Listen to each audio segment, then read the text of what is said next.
we have to deal with that. I was going to go into a concept that Marx introduced of the metabolic rift, that we can understand the ecological problem in terms of a rift in metabolism between human beings and the earth. When we this is a concept that Marx developed in Capital and is extremely important, and it talks about how the way in which we carry out labor and production, the way in which we relate to the earth, particularly under capitalism, creates ruptures or rifts in natural systems. And we have to understand that. It isn't just a question of the growing of the scale of the system. It's that we've broken the natural relationships. We can see this everywhere we turn, and not just in climate change, but of course, with respect to global warming, we've broken the solar budget. We've used prehistoric carbon. We essentially burn it, and in order to promote production, and we've destroyed the equilibrium in the carbon cycle. And this is a kind of metabolic rift that isn't inherent in the human relation to society, but is very built into our whole system of production. Well, I can't talk much about solutions. I want to remind you, though, this may be in some ways the most efficient system that we've ever seen in terms of expanding productivity, but it's also the most wasteful system that we've ever seen. The levels of waste are immense, and I think most of what we produce is waste. Most of what we produce is useless.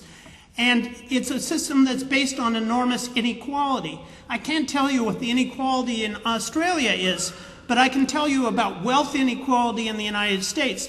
In the 1980s, I used to give lectures where we would explain that 1% of the population, the top 1% of the population in the United States, owned more wealth than the bottom 80% of the population. Well, now I've had to change my lecture because those figures are out of date.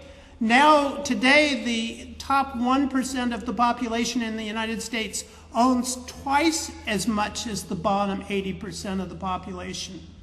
The inequality is absolutely immense. In the United States, you actually have tens of millions of people going hungry.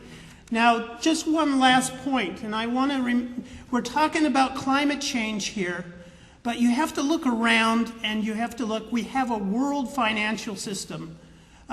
We have a world financial crisis right now happening. We have an economic recession in the United States. It looks like, if you believe the IMF, we have a world economic recession coming this year. And it's the biggest financial crisis that we've seen since the Great Depression. I can't go into the details, but this is a crisis. And this crisis is more important to the establishment than is global warming. We have a world food crisis right now where the price of rice and wheat has gone up, doubled in the last year or two. And corn and all the basic grains have increased massively in price. So we have riots all over in places all over the third world right now over food. We have 3 billion people that are suffering food insecurity. We have a water crisis, and we have actually a war taking place over oil. Now, all of these are different crises. You would say that they're not necessarily related to climate change. Actually, they are all related in some way to climate change. But where they really come together is in terms of capitalism.